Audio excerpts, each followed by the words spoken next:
I got so much motherfucking design on right now. Break it down, bring it back, make it clap. I got 3 old thoughts, new block, wear that thing. Bitches on my line, and you know.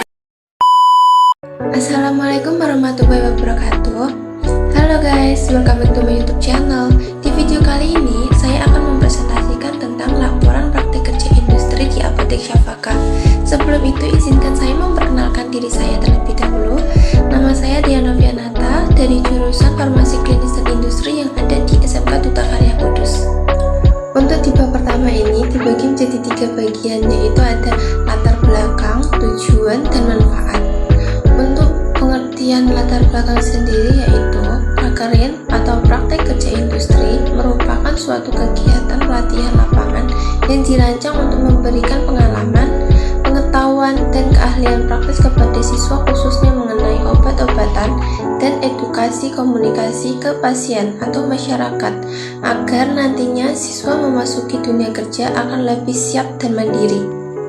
Lalu, tujuan diadakannya prakerin ini yang pertama untuk menerapkan sikap tanggung jawab, disiplin, sikap mental, etika yang baik, serta bersosialisasi di lingkungan sekitar. Yang kedua, untuk melatih keterampilan yang dimiliki oleh siswa-siswi sehingga dapat bekerja dengan baik. Yang ketiga, dapat menambah dan mengembangkan potensi ilmu pengetahuan pada masing-masing siswa-siswi. Yang terakhir atau yang keempat, untuk dapat pengalaman kerja sebelum terjun ke dunia kerja. Adapun manfaat diadakannya prakerin ini yang pertama, agar siswa dapat mengetahui keadaan dan kondisi di dunia kefarmasian. Yang kedua, meningkatkan cara berkomunikasi yang baik dan dapat memberikan informasi tentang obat secara tepat kepada pasien. Yang ketiga, dapat meningkatkan motivasi belajar siswa di sekolah setelah selesai prakerin atau praktik kerja industri demi untuk mengejar cita-citanya. Yang keempat, mendapatkan pengalaman kerja yang sesuai dengan bidangnya. Nah, sekarang kita masuk di bab 2. Di bab 2 juga dibagi menjadi 3 bagian, yaitu yang pertama, pengertian apotek, yang kedua, tugas dan fungsi apotek, dan yang ketiga ada jenis obat dan pengelolaan. Apakah kalian sudah tahu apotek itu apa? Jika ada yang belum tahu apotek itu apa, apotek adalah suatu tempat dilakukannya pekerjaan kefarmasian, penyaluran sediaan farmasi, dan perbekalan kesehatan lainnya kepada masyarakat. Pengertian ini didasarkan pada Keputusan Menteri Kesehatan Republik Indonesia Nomor 1333 Permenkes SK 10/2022 tentang perubahan atas Persatuan Menteri Kesehatan Republik Indonesia Nomor 922 Permenkes per 1993 tentang ketentuan dan tata cara pemberian izin. Kalian penasaran tidak tugas dan fungsi apotek itu untuk apa? Nah, di sini saya akan memberitahukan tugas dan fungsi apotek itu untuk apa. Berdasarkan PP Nomor 51 Tahun 2009, tugas dan fungsi apotek adalah yang pertama, tempat pengabdian profesi seorang apoteker yang telah mengucapkan sumpah jabatan apotek.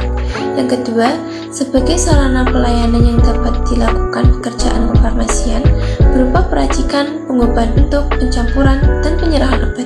Dan yang ketiga atau yang terakhir, sebagai sarana penyalur perbekalan farmasi yang harus menyebarkan obat yang diperlukan masyarakat secara meluas dan merata. Di sini ada jenis obat dan pengelolaan obat. Tetapi saya akan menjelaskan tentang pengelolaan obat terlebih dahulu. Pengelolaan obat adalah segala upaya dan kegiatan yang dilakukan oleh apoteker pengelola apotek dalam rangka tugas dan fungsi apotek yang meliputi pertama, perencanaan, kegiatan seleksi obat dan perbekalan kesehatan menentukan jumlah obat, dan yang kedua, pengadaan, pemesanan salesman yang datang langsung ke apotek atau melalui pesan telepon yang memenuhi pengadaan barang, dan yang terakhir, penyimpanan, disusun berdasarkan adat, bentuk sediaan, dan kesesuaian suhu pada penyimpanan obat. Dan selanjutnya untuk jenis obatnya sendiri, di sini ada 8 jenis obat. Yang pertama ada logo obat bebas, contohnya obat klonidin dan Varamex. Yang kedua logo obat bebas terbatas, contohnya obat Remenza dan Theophylline. Yang ketiga logo obat keras, contohnya obat Captopril. Yang keempat logo narkotika, contohnya obat Betidine dan CL. Yang kelima, logo obat psikotropika, contohnya obat diazepam. Yang keenam, logo jamu, contohnya seperti temulawak dan beras kencur. Yang ketujuh, ada OHT, contohnya antangin JRG dan OB herbal. Dan yang delapan atau yang terakhir, ada logo fitofarmaka, contohnya Tensigard dan Stimuno.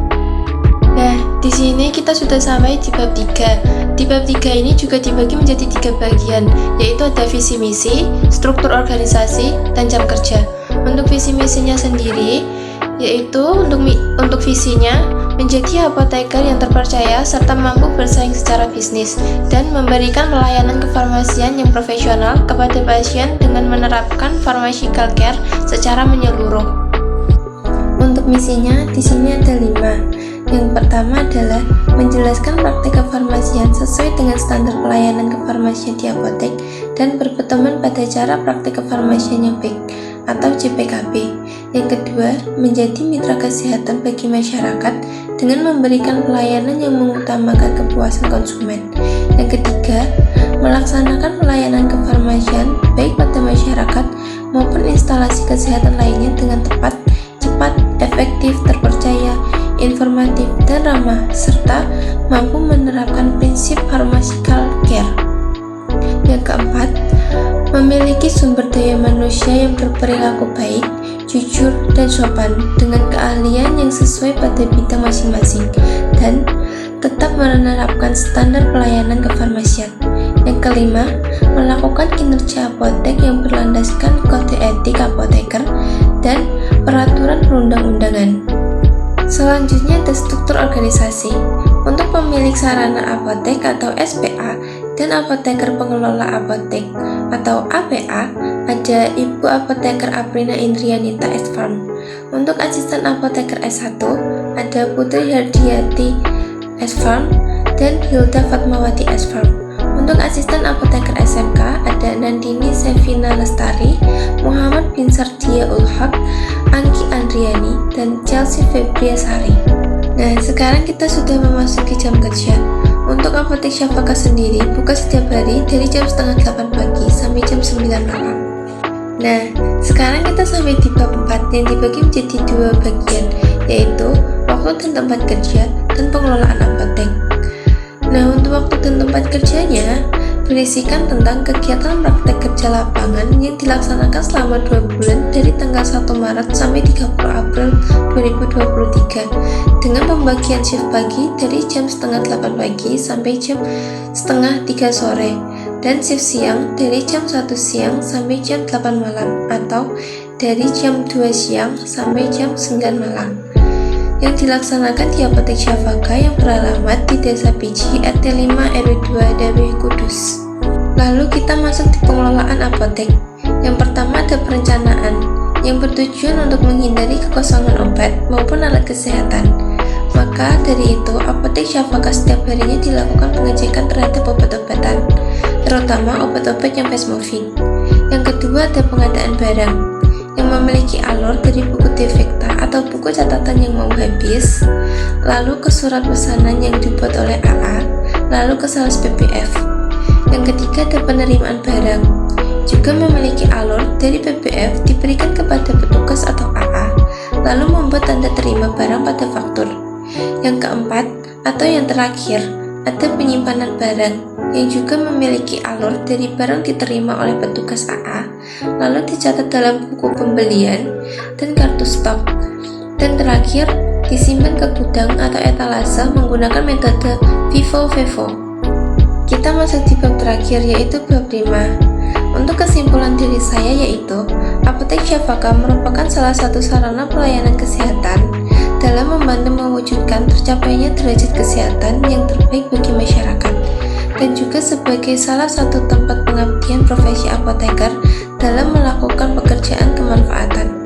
Selama pelaksanaan prakerin berlangsung, kami dapat mengetahui gambaran dunia kerja, mengetahui nama obat-obat yang beredar di pasaran, dan dapat mengetahui apa saja bagian administrasi apotek. Saran dari saya untuk apotek Syafaka yang pertama, sebaiknya penataan obat disusun satu persatu agar lebih mudah untuk mencarinya. Yang kedua, sebaiknya di depan meja kasir untuk diberi pembatas atau penghalang agar tidak terlalu panas pada saat siang hari.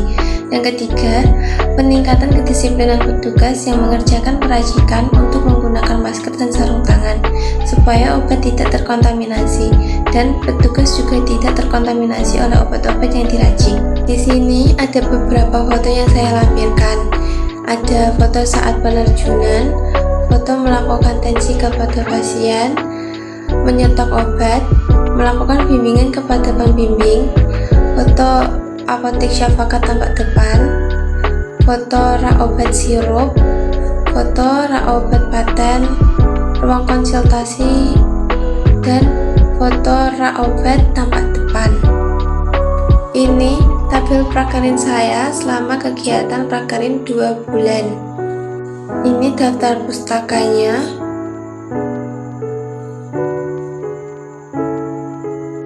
Oke, sekian video dari saya. See you the next video. Don't forget like, comment, and subscribe. Wassalamualaikum warahmatullahi wabarakatuh. Bye.